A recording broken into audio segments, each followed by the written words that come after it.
Muito bom dia a todos. Eu quero saudar a todas as mamães neste dia, tanto as que estão aqui na sala, como as que estão nos acompanhando pelo Facebook, ou então que acompanharão depois a nossa escola bíblica virtual. Deus te abençoe, participe com a gente, compartilhe no seu perfil esta escola bíblica e a gente vai crescer muito na graça e no conhecimento do nosso Senhor Jesus Cristo. Com a palavra, a nossa diretora e coordenadora da Escola Bíblica Virtual, Neuza. Bom dia, Neuza, e pode seguir. Bom dia, pastor. Bom dia a todos. Hoje, mais uma lição em nossa EBV, Escola Bíblica Virtual, quando podemos estudar sobre a vida do apóstolo Paulo, maior vulto do cristianismo e da humanidade. Nosso tema hoje, culpado ou inocente?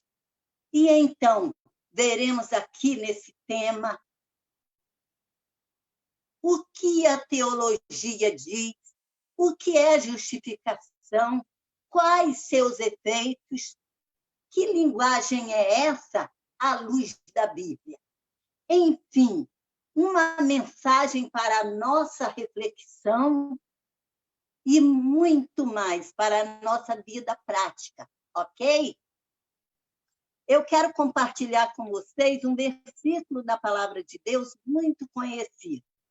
Nessa versão aqui, de Romanos 6, 23, diz assim: pois o salário do pecado é a morte, mas o presente gratuito de Deus é a vida eterna, que temos em união com Cristo Jesus, o nosso Senhor. Bom, bem-vindo a todos, e de modo muito especial ao pastor Neemias, pastora Adenauer, professora Jamilie, pastor Marcelo, o Eduardo, né? os que eu já vi aí na nossa sala de estudos, né? Na nossa sala virtual. Bem-vindos a todos, vamos estudar mais uma vez esse assunto tão maravilhoso, tão prático, com tantos conhecimentos, tantos ensinamentos que podemos trazer para a nossa vida prática. E, iniciando o nosso estudo, eu vou pedir ao pastor Marcelo que ore, e, a seguir, o pastor Adenauer dará início aos nossos estudos.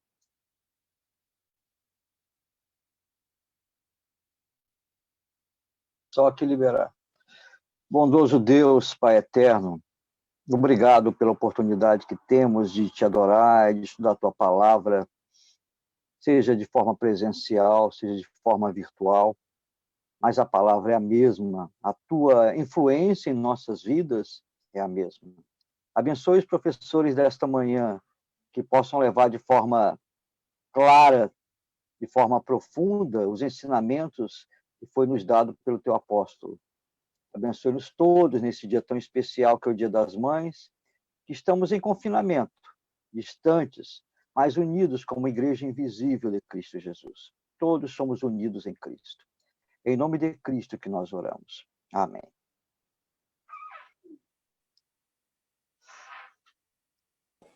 Olá, alô? Olá, pessoal, tudo bem com vocês? Que bom, então, nós vamos dar início ao nosso estudo. É uma alegria grande estar aqui com vocês para nós podermos compartilhar, então, desse momento, né, de aprendizado na palavra do Senhor. Então, nossa lição hoje é culpado ou inocente. E aqui o objetivo do autor é nos falar sobre uma importante, mas muito importante doutrina bíblica, que é a doutrina da justificação. E para a gente ver o grau de importância que essa doutrina tem, basta dizer que ela talvez seja o ponto mais distante entre o que nós cremos, entre a doutrina chamada de protestante ou evangélica, e a doutrina católica. Foi nesse ponto, foi por causa dessa doutrina que surgiu no coração do então monge Lutero a sua incompreensão, a sua insatisfação, a sua irresignação com o que ele estava vivendo, com o que ele estava aprendendo, e aí, depois disso, surgiu a Reforma Protestante. Então, é uma doutrina muito, mas muito importante. E o que me agrada nesse texto, especialmente dessa lição, é como que o escritor foi muito feliz, e aí não é de esperar menos, né, tendo em vista quem é, mas ele foi muito feliz em deixar isso muito claro, qual é a importância, qual é a justificativa, e ele vai mostrar que, na verdade, a Bíblia sempre ensinou isso, desde o Antigo Testamento, a Bíblia sempre falou sobre isso, mas o apóstolo Paulo, especialmente, ele sempre falou sobre essa doutrina.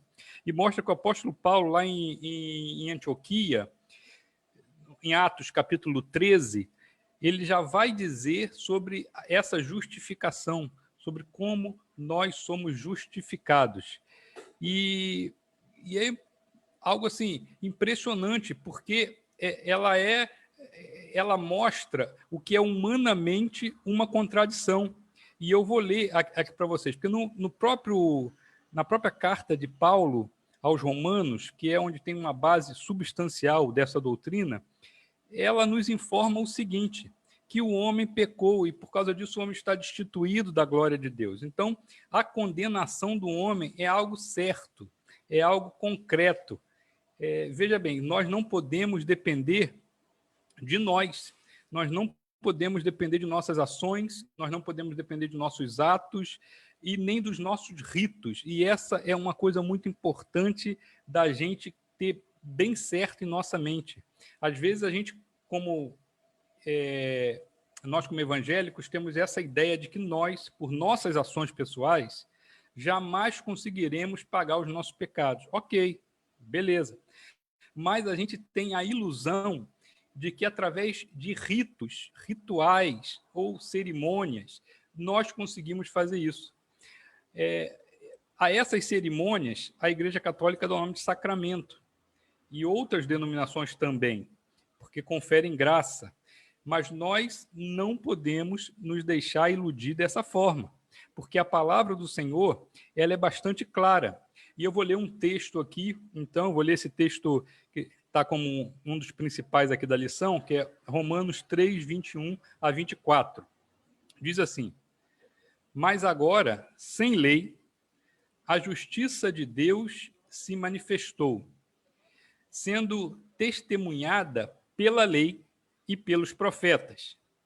É a justiça de Deus mediante a fé em Jesus Cristo para todos e sobre todos os que creem, porque não há distinção, pois todos pecaram e carecem da glória de Deus, sendo justificados gratuitamente por sua graça, mediante a redenção que há em Cristo Jesus.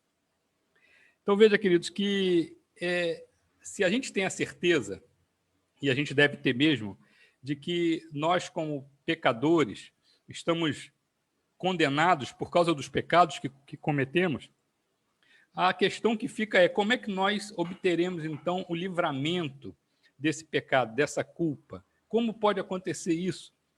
E aí eu já falei aqui, alguns vão defender que isso se faz por meio de ritos religiosos, por meio da igreja como instituição, a igreja concedendo essa bênção a alguém. E, na verdade, o que a Bíblia nos ensina é que não é nada disso, só pela graça do Senhor Jesus.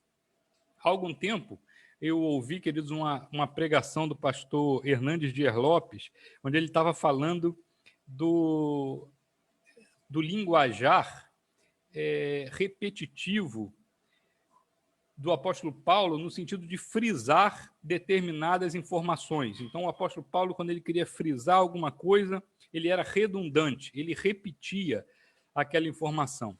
E aqui nós vemos exatamente essa hipótese.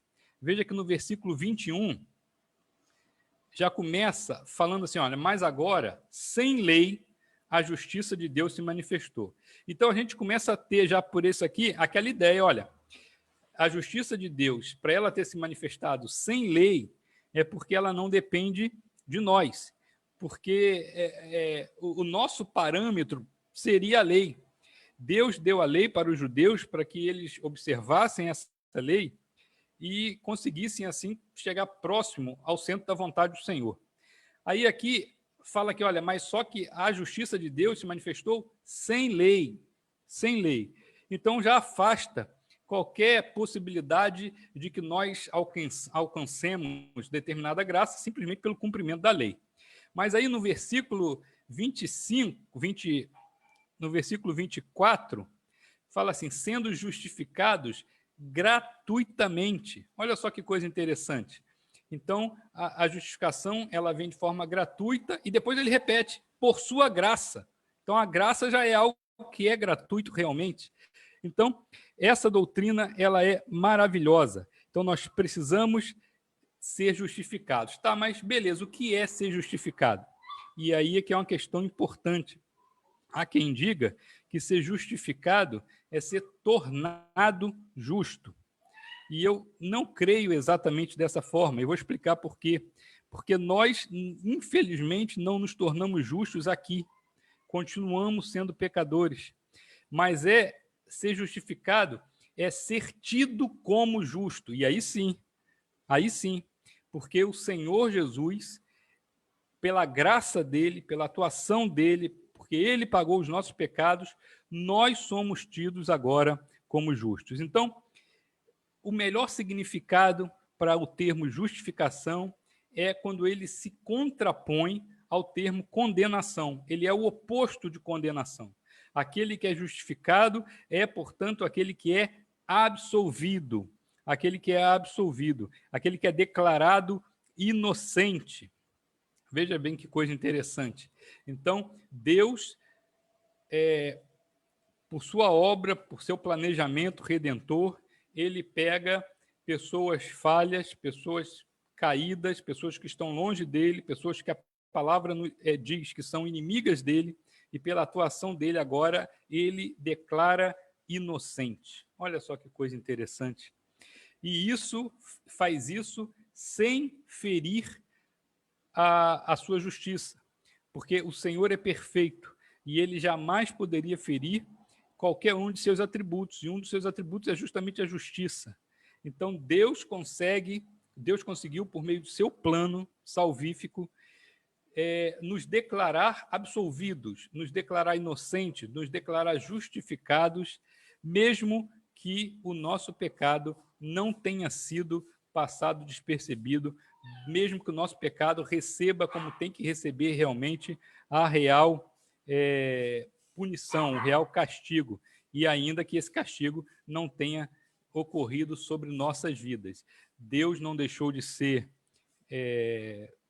justo e, ao mesmo tempo, a misericórdia do Senhor fez com que a graça dele chegasse sobre nós e, então, nós podemos ser justificados, tornados retos. Nós agora temos um outro parâmetro a seguir. Então, a justificação, ela nos dá a possibilidade de nos apresentar ao Senhor sem o peso da culpa.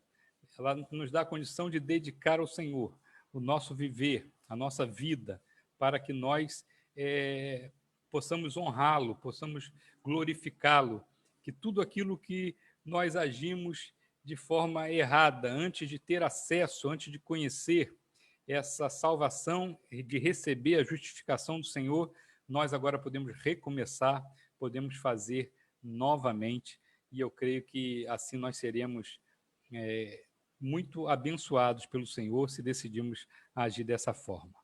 Então, recapitulando, a justificação, a doutrina da justificação, ela é de suma importância, ela é um diferencial enorme entre a linha cristã, evangélica ou reformada ou protestante e a linha cristã católica, e por meio dela nós devemos saber que o que nós recebemos do Senhor, recebemos de graça por meio dessa justificação, não depende de nós.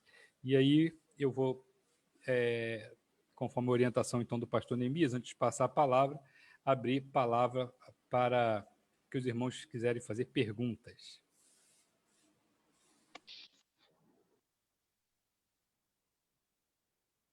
Muito bem. Pastor Adenauer, o ato, então, da justificação, eu gostaria que o irmão já sintetizou, mas reforçasse, é um ato que parte de Deus em relação ao homem, declarando-o justo em Cristo. É isso mesmo? Isso. A justificação é Deus nos declarando justos por meio de Jesus Cristo, por meio da fé em Jesus.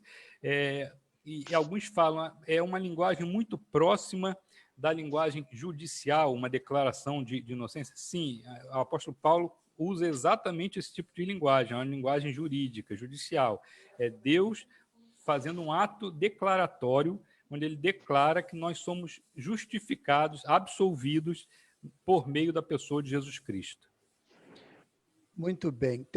Quem quiser perguntar, aí pergunta. Eu só vou fazer mais uma então aqui, mas se alguém que está na sala quiser perguntar, pode perguntar. Se quiser fazer um comentário também, não há problema.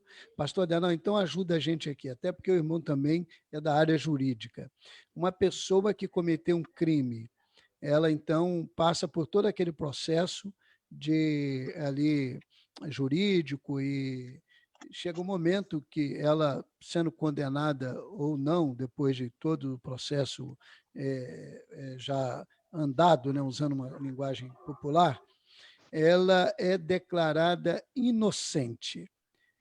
Para aquele crime, ela não pode mais ser condenada, correto? Correto. Agora, então, com relação à justificação, ela veio para anular a obra do pecado que nos separou de Deus. Então, anulada uma vez, anulada para sempre. É isso? Gostaria que o irmão fizesse essa. Sim, isso é muito importante. Isso toca naquele outro aspecto desse estudo, que é a questão da perenidade ou não da salvação, se é possível perder ou não a salvação. E aí a gente precisa entender de forma muito tranquila uma coisa: nós não fizemos absolutamente nada para receber a salvação. Nós não temos nenhum mérito, nada, fizemos nada. A nossa colaboração para a salvação é zero. Então, se nós não fizemos nada para conseguir, nós não podemos fazer nada para perdê-la, porque é um presente que é dado por Deus. Deus nos deu por sua livre vontade, por sua livre... Ele quis, ele declarou, olha, você vai ser justificado agora por Cristo. E essa justificação não é só para aquilo que aconteceu para trás, no passado da sua vida, porque essa questão temporal, ela só existe para a gente, para Deus não existe. Deus vê tudo num mesmo plano temporal. Então, Deus nos purificou de uma vez para sempre. Muito bem. Alguém mais da sala que gostaria de perguntar? Alô. Pastor Adenauer. Oi, bom dia. Só para lembrar, aqui eu me lembrei, no momento em que o irmão estava falando aí, de uma mensagem, só uma constatação, que o pastor Irlande Pereira de Azevedo fez numa das nossas convenções, e ele falou sobre a justificação. E ele, ao falar sobre a justificação, ele disse que a justificação é como o senhor dos escravos dava a carta de alforria para o escravo, então ele ficava liberto. E a justificação seria, então, para nós, Deus dando a carta de alforria para o homem, para então ter direito à salvação. Ele ficava liberto, ficava justificado, e agora então ele podia pegar a carta, a salvação em Cristo Jesus. Primeiro, até há uma discussão na doutrina de quem vem primeiro, a salvação ou a justificação. Eu entendo que a justificação vem primeiro, mas isso é para outro debate. Hoje, a gente fica com essa ideia de que é uma carta de alforria que Deus dá ao homem para ter direito à salvação. Obrigado. Amém. Exatamente, a ilustração é perfeita. Realmente é o Senhor nos libertando, né? E aí, por meio de uma carta de alforria, lembrando que as cartas de alforria também, em todas as épocas, elas não podiam ser reconsideradas, né? Então, quando o escravo recebia a carta de alforria, depois não adiantava o ex-dono dizer, agora eu me arrependi. Não tinha mais jeito, já era livre. Verdade. Amém, então. Olha, vamos passar ao ponto 2, então, Neuza, vamos lá? Ok? Vamos lá. Vamos lá, Jamilie, seja bem-vinda. Para a gente aqui é a primeira vez na Escola Bíblica Virtual, pode seguir. Nós vimos com o pastor Adenal, né, sobre essa introdução, falando sobre a justificação, e nesse meu ponto, que é a teologia explica, né, e nós sabemos que a teologia é o estudo que faz de Deus, com as coisas sobre Deus, e o nosso guia de fé e prática é a nossa palavra de Deus aqui, a nossa Bíblia, né? E o pastor Adenal leu até Romanos 3, do 21 ao 24, e nesta parte da teologia, que a teologia vem explicando sobre a justificação, que o pastor também já falou, que é uma ação da graça de Deus, né, que torna o homem justo, né, que justifica o homem nessa situação. E nós vimos aqui no versículo, continuando na leitura, o versículo 25, ele fala, ao qual Deus propôs a propiciação pela fé no seu sangue, para demonstrar a sua justiça, remissão dos pecados dantes cometidos sob a paciência de Deus, para demonstração da sua justiça nesse tempo presente, para que ele seja justo e justificador daqueles que têm fé em Jesus. Quer dizer, nós só somos justificados através do sangue do Cordeiro, só através de Jesus Cristo. O que é uma pessoa justificada, né? É uma pessoa que se torna legítima, é uma pessoa que se torna verdadeira, é uma pessoa que se torna validada diante de Deus. Então, quando nós vimos aqui que Jesus, ele veio fazer essa justificação para tornar o homem, né, livre da culpa original, e nós vemos aqui que no versículo 25, ele fala o qual Deus propôs a propiciação pela fé. O que é a propiciação, né, pela Bíblia? É o ato de remover a culpa através de um sacrifício. Então, a Bíblia que nos deixa claro que nós só podemos ser justificados através do sangue de Jesus. Se nós, muitas das vezes existe aquela situação que nós pensamos que podemos fazer alguma coisa, né? E o pastor Adenal deixou bem claro que não existe nada que possamos fazer como seres humanos para ficarmos livres da culpa, que não seja através de Jesus Cristo. Somente através do sangue de Jesus Cristo é que nós podemos ser salvos, né? Por isso que a Bíblia ela é um livro de conduta e fé que nos leva realmente a chegar à salvação através de Jesus Cristo. E ela, lá embaixo, ainda vem no Romanos 4, ele fala também, que é um dos textos que nos é colocado, do versículo 4 ao versículo 8 de Romanos, que ele fala o seguinte, ora, aquele que faz qualquer obra, não lhe é imputado o galardão segundo a graça, mas segundo a dívida. Mas aquele que não pratica, mas crê naquele que justifica o ímpio, a sua fé lhe é imputada como justiça. Assim também Davi declara, bem-aventurado o homem a quem Deus imputa justiça sem as obras, dizendo, bem-aventurado aquele cuja maldades são perdoadas e cujos pecados são cobertos, bem-aventurado o homem a quem o Senhor não imputa pecado. Então, nós vemos aqui que o nosso pecado original nos tornou totalmente culpados. E como o pastor Adenal colocou, né, Jesus veio ser a nossa justificação, ele veio ser o nosso cordeiro imolado na cruz, e não existe obra nenhuma que nós possamos fazer, porque as obras não salvam, está bem claro aqui, porque o que acontece? Você faz uma obra, você recebeu por aquela obra, igual na nossa lição, ele traz um comparativo, é igual um trabalhador que recebe o seu salário porque ele fez o seu serviço. Qual o mérito há nisso? Nenhum. Ele trabalhou, ele tem que receber. Mas nós éramos pecadores, nós somos pecadores. E nada podemos fazer para ganhar essa salvação, né? É a mesma coisa, o escravo nasceu escravo, o que ele pode fazer para ser liberto? Nada, ele não pode fazer absolutamente nada. Mas Jesus, através de Jesus, sim, podemos ser justificados, podemos ser livres dos nossos pecados, nós podemos alcançar a vida eterna. Por quê? Porque Cristo veio ser o Cordeiro de Deus para tirar o pecado do mundo, né? E ele fala aqui na própria Bíblia, em Efésios 2:8, ele fala o seguinte: porque pela graça sois salvos por meio da fé, isso não vem de vós, é um dom de Deus, não vem das obras, para que ninguém se glorie. Então, não existe outro meio que nós possamos ser salvos que não seja através da justificação pelo sangue de Jesus. Só através dele é que nós podemos ser absolvidos. Mas também a gente pode pensar assim: então, tá bom, Jesus já fez tudo por mim, então tô livre, né? Tô salva, tô absolvida, beleza. Não, peraí. O que eu preciso fazer para que essa salvação me alcance, né?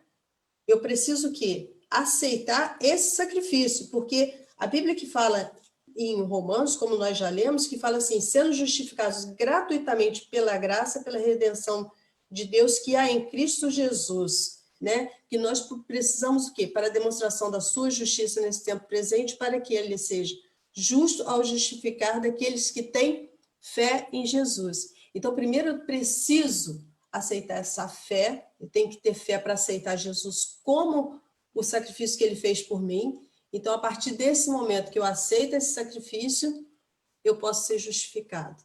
A partir do momento que eu falo, me reconheço a minha limitação como ser humano, eu reconheço o sacrifício que Jesus fez na cruz do Calvário, eu reconheço que só através dele eu posso ser salva, aí sim, eu sou justificada através de Jesus. Então, nós temos aí uma vasta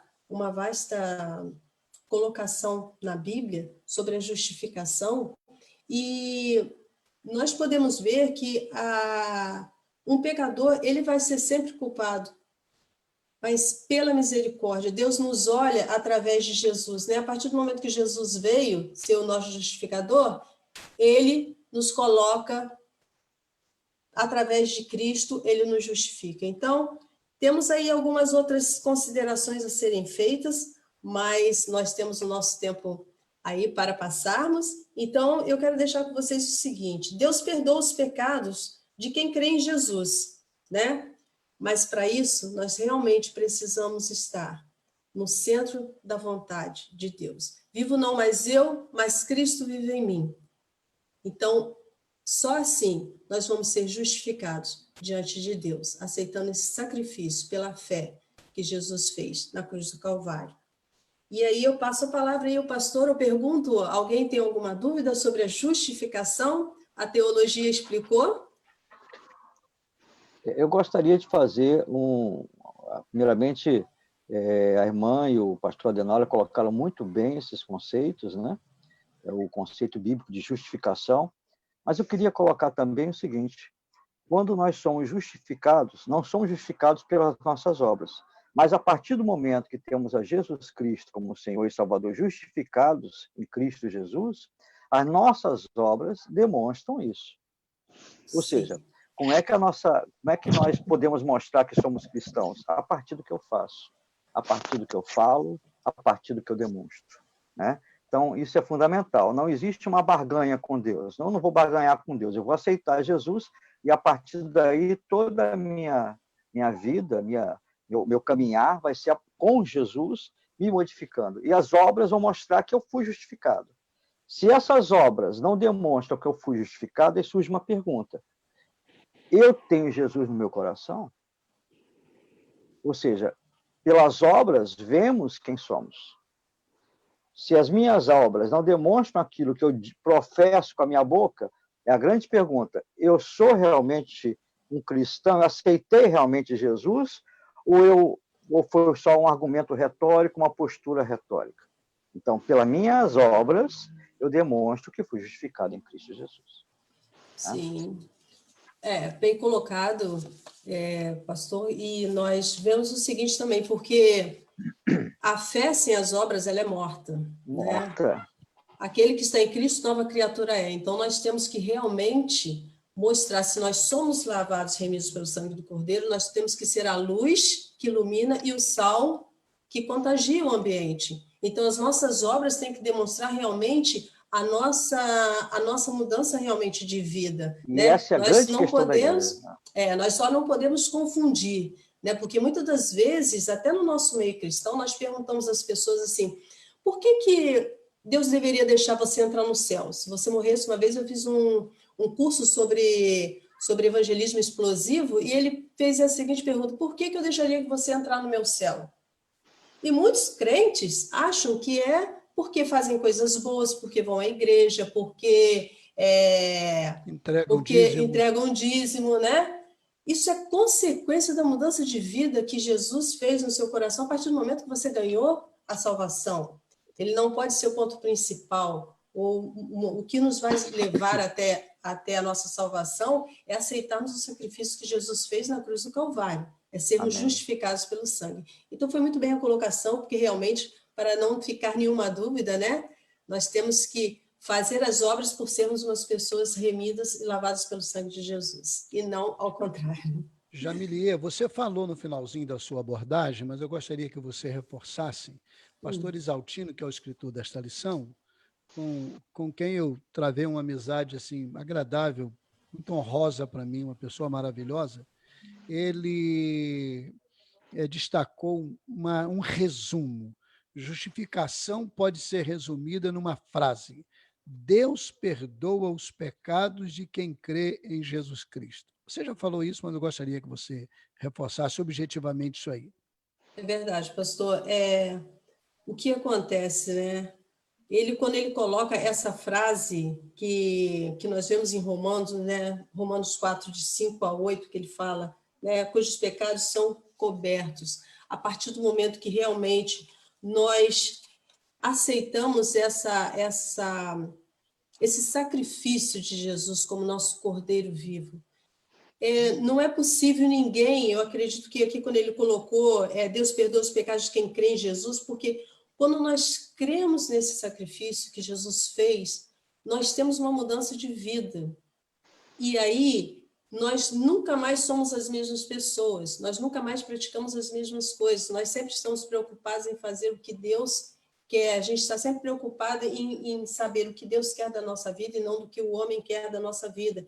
Então, quando ele fala que a ideia é que Deus perdoa os pecados de quem crê em Jesus, é porque quando você crê, você vê sua pequenez, você vê que você não é ninguém, e aí faz como Paulo, vivo não mais eu, mas Cristo vive em mim. E aí somos justificados. Muito bem. Olha, vamos lá. Então, tem alguém com alguma pergunta objetiva aí? Senão eu vou passar para o terceiro ponto. E o quarto, temos alguém mais?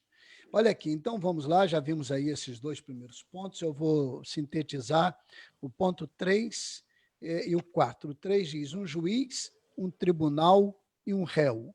Como estamos percebendo, essa lição tem assim, um pendor muito jurídico. Por quê? Porque a relação estabelecida, os termos usados, sobretudo na carta aos Romanos, é exatamente dentro dessa linha.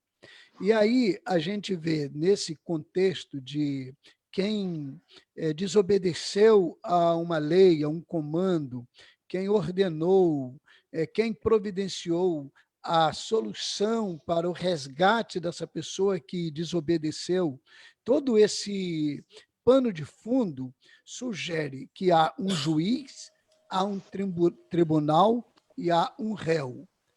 Quem é o juiz? É o que a gente quer gravar agora neste ponto. O juiz é Deus.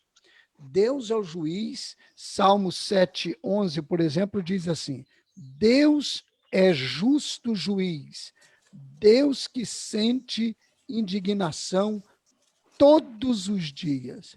A gente vive um contexto que não é muito diferente do contexto dos profetas também. É bom que se diga isso.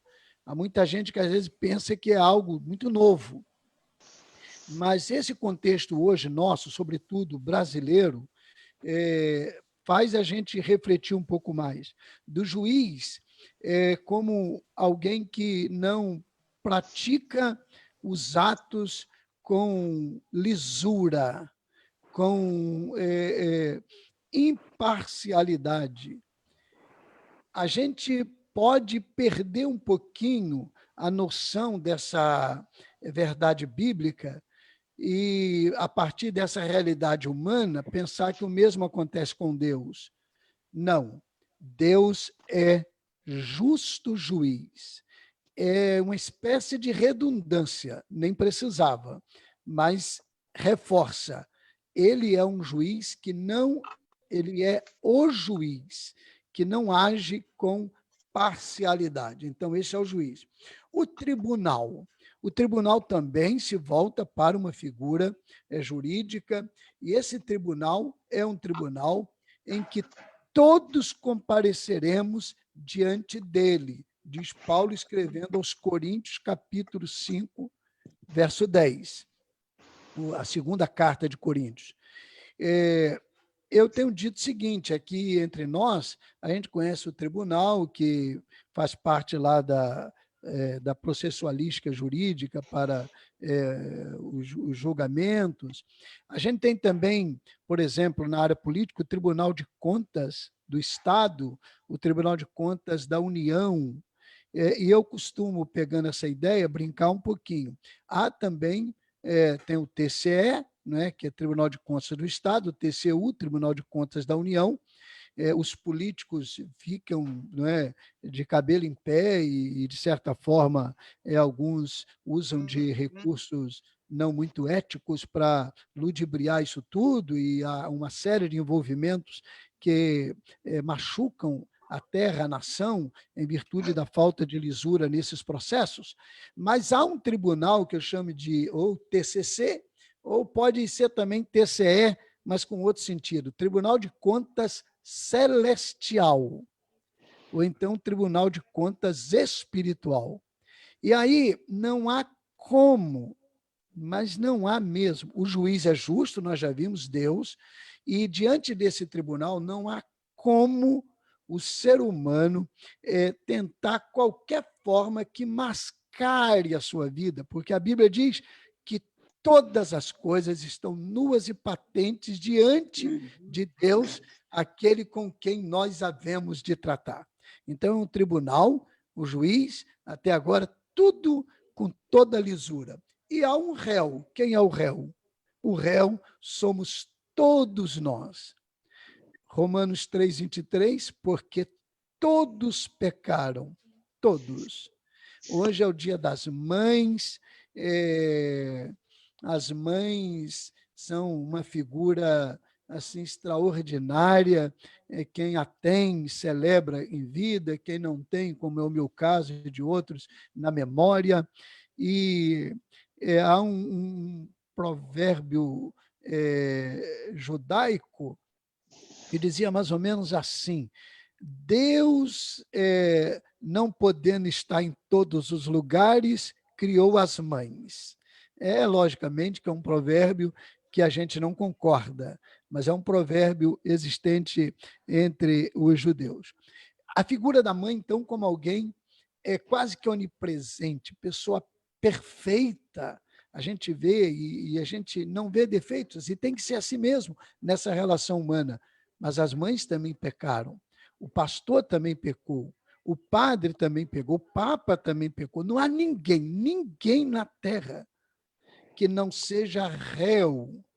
Todos pecaram e separados estão da glória de Deus. Então, esse réu, diante do juiz justo, no tribunal, será condenado. Vem, então, o que nós já aprendemos anteriormente, que é o ato de Jesus tomando nosso lugar e assumindo a nossa culpa, e então, pela fé e confiança nele, que nós depositamos, não é mérito nosso, ele, então, nos declara justos. E aí é muito lindo isso, esse ato que o Senhor, na verdade, executa, realiza em nós. Então, desse terceiro ponto, eu destaco isso: um juiz, um tribunal e um réu. Qualquer observação, qualquer acréscimo pode fazer, qualquer pergunta também pode fazer. Se eu não souber responder, eu pergunto aqui ao pastor Marcelo, ou ao pastor Adenauer, ou a Jamilia, vai ser uma bênção também. Vamos lá, então.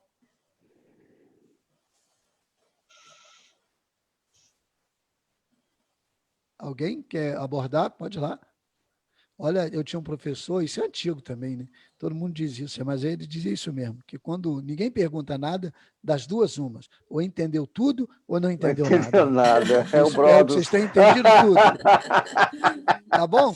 Então, eu vou ao quarto ponto. Quer algum comentário a mais? Pode fazer aí, pastor Adenauer, Jamilia, qualquer pessoa que quiser, pastor Marcelo, quem quiser, tá bom? Vamos ao quarto, então. Perdão. Não, é porque quando você estava falando, eu fiquei imaginando, né, aquele grande tribunal, Deus ali como o justo juiz, né, Jesus, e nós ali também. E isso é uma realidade, como o senhor colocou, todos nós vamos estar diante do grande tribunal, né? Às vezes nós esquecemos disso e aí a gente pensa assim, como é que nós vamos chegar diante desse tribunal? Porque se nós não tivermos a justificação, se nós não formos justificados, nós seremos condenados, né? Porque, embora a justificação seja para todos, mas nem todos aceitam essa justificação. Muitos ignoram, muitos acham que é bobeira, que não precisa, e é uma realidade, né? Então, nós temos que ficar atentos com isso, porque não é porque nós também temos o nome de crentes, né? Que muitas vezes a gente coloca isso, eu sou crente, né? Não, nós temos que ser cristãos. E nós, às vezes, confundimos isso, e nós temos que ter essa consciência de que um dia nós vamos chegar diante desse tribunal, realmente. E aí, como será? Né? O que estamos levando como bagagem de condenação ou de absolvição? Né? Ok. Pois é, deixa eu realçar também aqui algo, então, que é o seguinte.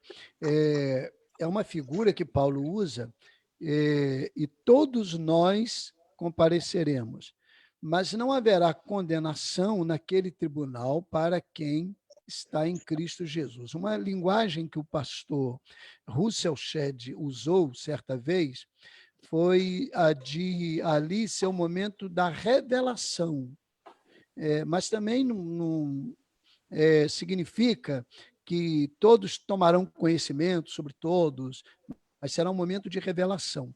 E aos cristãos, provavelmente, uma revelação de galardões pelo seu serviço ao Mestre.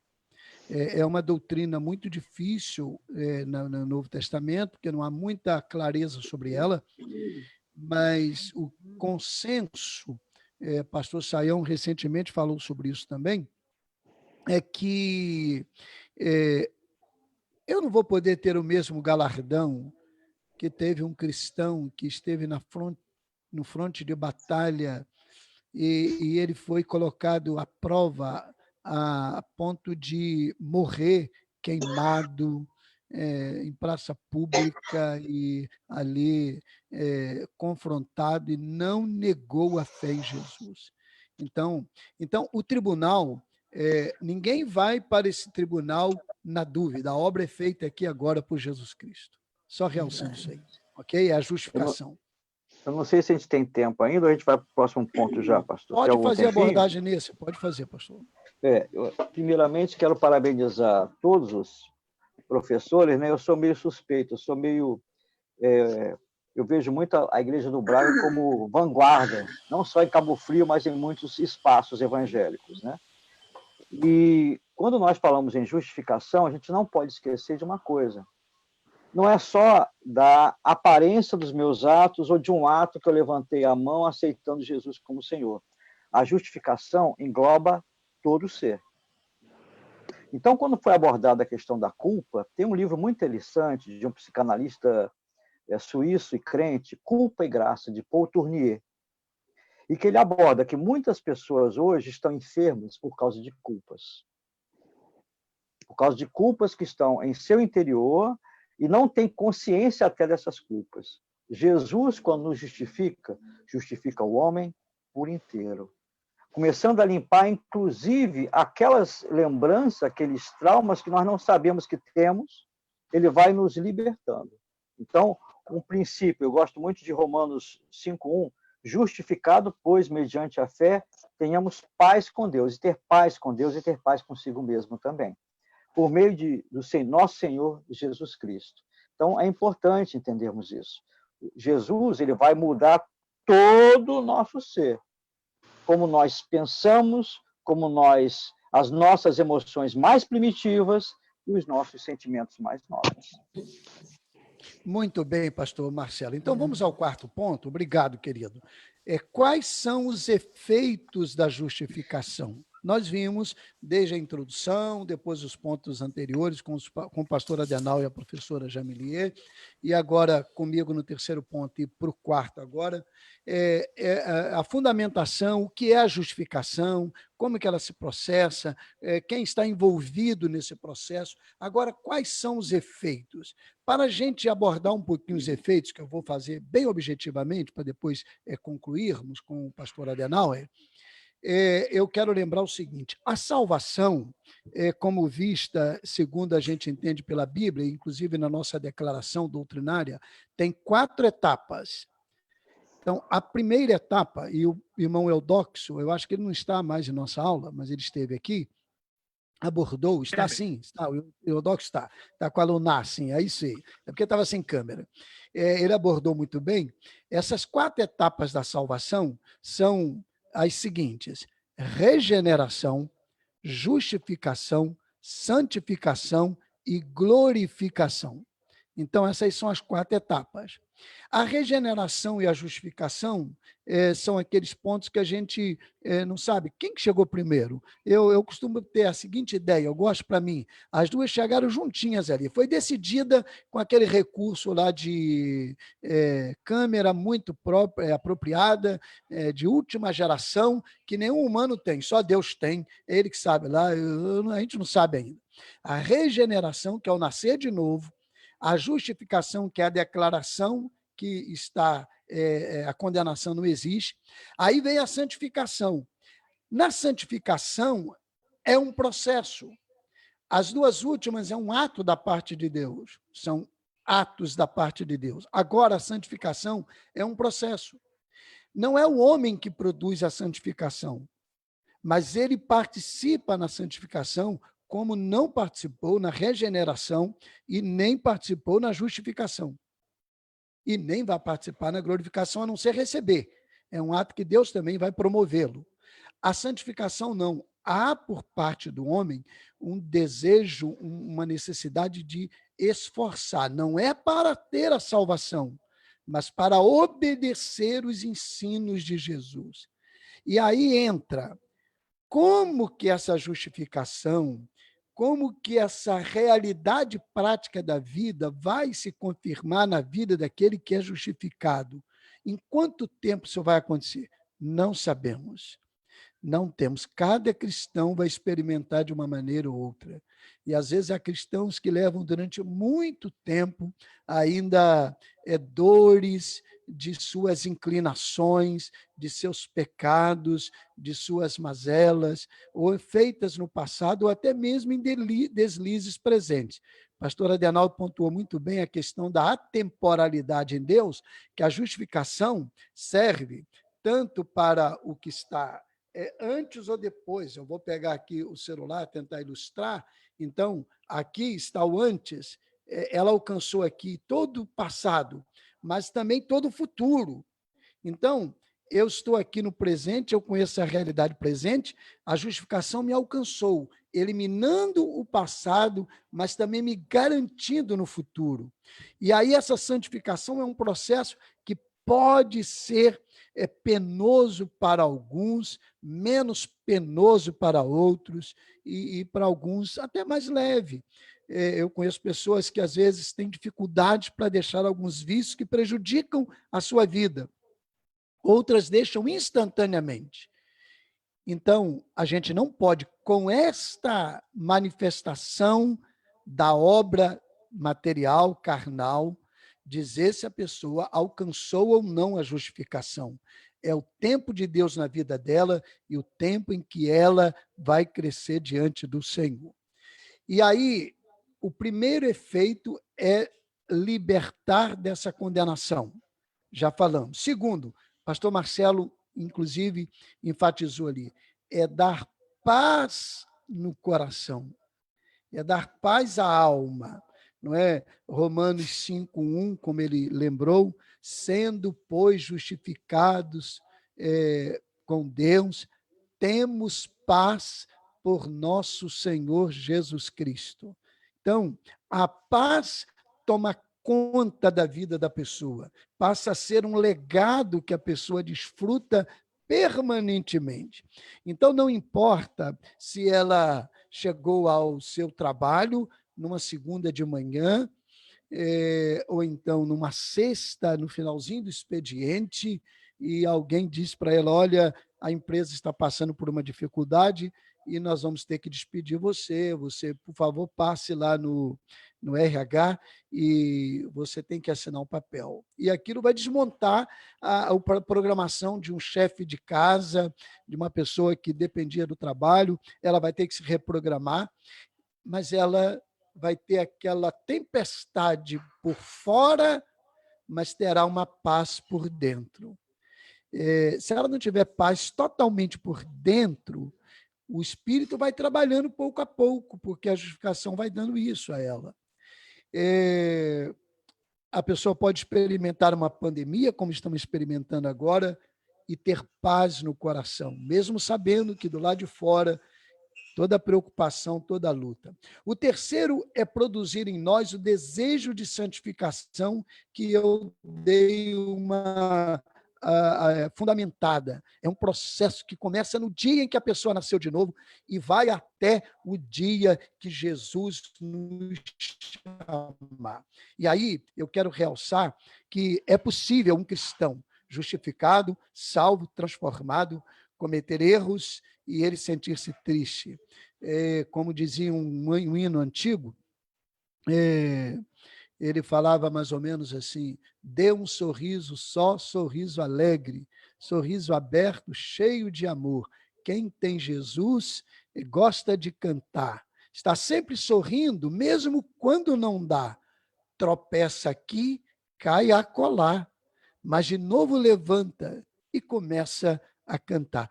Então, o cristão está sujeito a deslizes, mas ele então vai retornar com o coração submisso e também arrependido para esse processo da santificação. Então, basicamente, são 3 destaques dos efeitos da justificação: libertação do pecado, paz interior e desejo de santificar-se. Eu termino, então, a abordagem do 4º ponto e dou oportunidade objetiva também a quem desejar comentar ou perguntar. Vamos lá? Tem alguém? Como o irmão muito bem colocou, né, a questão da paz com Deus, que Romanos nos fala, né? Nesse momento de quarentena, eu tenho observado, tenho conversado com muitas pessoas, nunca vi as pessoas tão angustiadas como nós temos visto. E não estou falando só de não cristãos, de cristãos também. Então, a palavra que eu tenho hoje diante, que o irmão explicou muito bem explicado, é: busquem em Deus, porque esse Deus que nos justifica, ele transforma o nosso ser. E transforma, inclusive, inquietações interiores. Importante é que, se a pessoa toma medicamento, se a pessoa tem todo um tratamento, que ela não negligencie. Jesus reconheceu a importância dos médicos, mas o sentido da vida não é remédio que dá, não é psicanalista que dá, nem psicólogo que dá.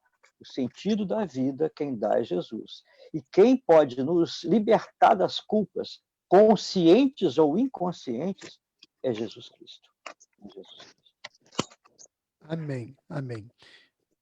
Vamos então, pastor Adenal, a sua conclusão, querido, da lição. Amém. Então, para pensar e agir. E aqui coloca, então, o escritor Exaltino, saudoso Exaltino. Em primeiro lugar está a graça de Deus, porque o homem não pode receber coisa alguma se não lhe for dada dos céus, né? João 3:30. Queridos, a graça é algo maravilhoso. Isso tem que estar muito claro, muito evidente na nossa mente e no nosso coração. E, na verdade, caminham bem juntos, a graça e a misericórdia, como sendo, e gostam, né, de conceituar, como sendo a graça aquilo que nós recebemos sem merecer, e a misericórdia exatamente quando nós recebemos o oposto do que deveríamos receber. Então, é mais intenso. Então, o que nós merecemos efetivamente, eu e você e todos, nós merecemos condenação, nós merecemos o inferno, nós merecemos pagar pelos nossos pecados. O que nós recebemos de Deus, a salvação, o perdão, a justificação, e isso é graça e é também misericórdia, porque recebemos o oposto daquilo que deveríamos receber, daquilo que efetivamente merecemos. Ouvi também um pastor comentando um dia desses, não lembro qual pastor, mas numa pregação online, o pastor falando, olha, você tenha muito cuidado com determinadas coisas que você pede a Deus, que você canta. Então, alguém que fala assim, Senhor, restitui de volta o que é meu. Se o Senhor for restituir o que é seu, querido, é o inferno. E ele falou nesse sentido, porque nós não merecemos absolutamente nada do Senhor e recebemos todas as coisas por meio da misericórdia e da graça dele. Outro ponto, então, Deus justifica ou absolve quem crê. Quem quer salvação pelas obras deve refletir sobre João 6, 28 e 29. E esse texto diz assim, João 6, 28 e 29. Então lhe perguntaram, que faremos para realizar as obras de Deus? Jesus respondeu, a obra de Deus é esta, que vocês creiam naquele que enviou. Então, querido, não há meio de ser salvo pelas obras de suas mãos. Não há, não existe. Não há meio de você ser salvo por obras da igreja. Não é possível também isso. Não é meio de você ser salvo por meio de rituais religiosos, por meio de conhecimento filosófico, por meio de prática de determinadas condutas. Não é possível. A graça, só o presente que nos foi dado por Deus é que pode nos conduzir a essa salvação. Terceiro ponto, quem foi justificado está livre do passado e tem uma vida nova pela frente. O crente em Jesus não tem passado, não importa o que tenha feito, foi justificado. Consagre o presente e o futuro a Jesus. Queridos, isso é muito importante. O crente não precisa e não pode levar consigo a culpa. O crente que sente culpa pelo que praticou, ele não confia, na verdade, no perdão que recebeu do Senhor Jesus Cristo. Há falta de fé. Confie que Deus pode perdoar o seu pecado, sim, qualquer que tenha sido ele. Não há pecado impossível de Jesus perdoar, e ele perdoa se você simplesmente reconhecer, se arrepender e pedir perdão a ele.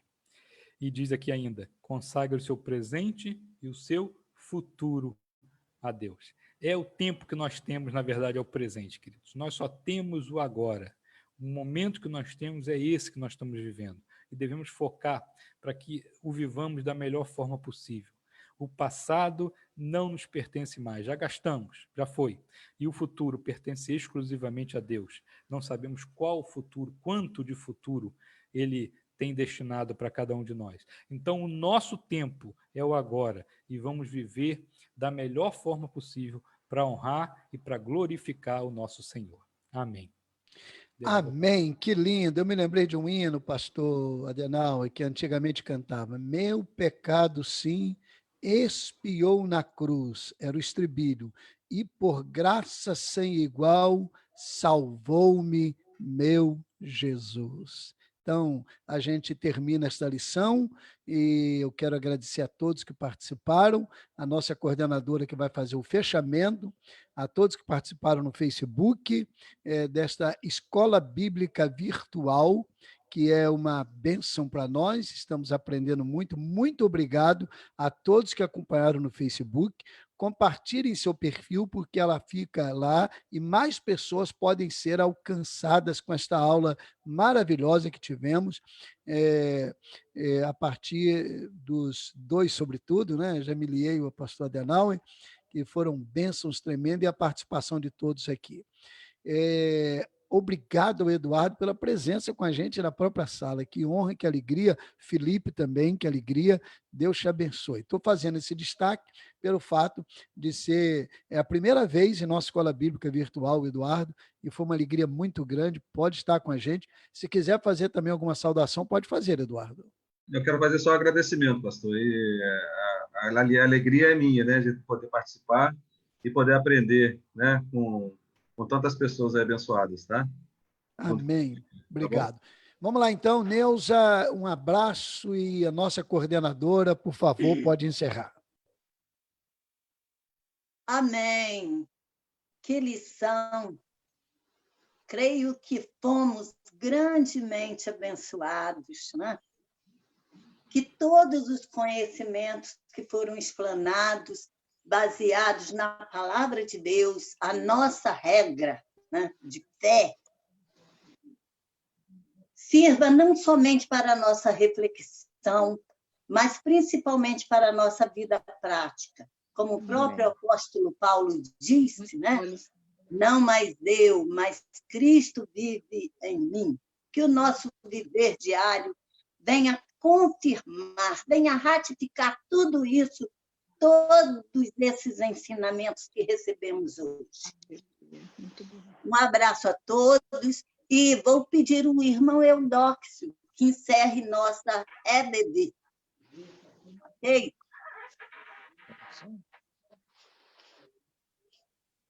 Orando, irmã? Sim. Sim, orando. Pai nosso que estás nos céus, santificado seja o teu nome e exaltado na terra. Queremos te agradecer, ó Deus, pelas bênçãos que temos recebido de ti. Te agradecemos pela mídia, que podemos, embora tão distantes, estarmos juntos e aprendendo de ti e louvando o teu santo nome. Por isso, nós te agradecemos pela vida dos pastores que participaram deste momento, pastor Marcelo, pastor Adenauer, meu querido pastor Lima. Queremos, ó Deus, te dizer muito obrigado pela vida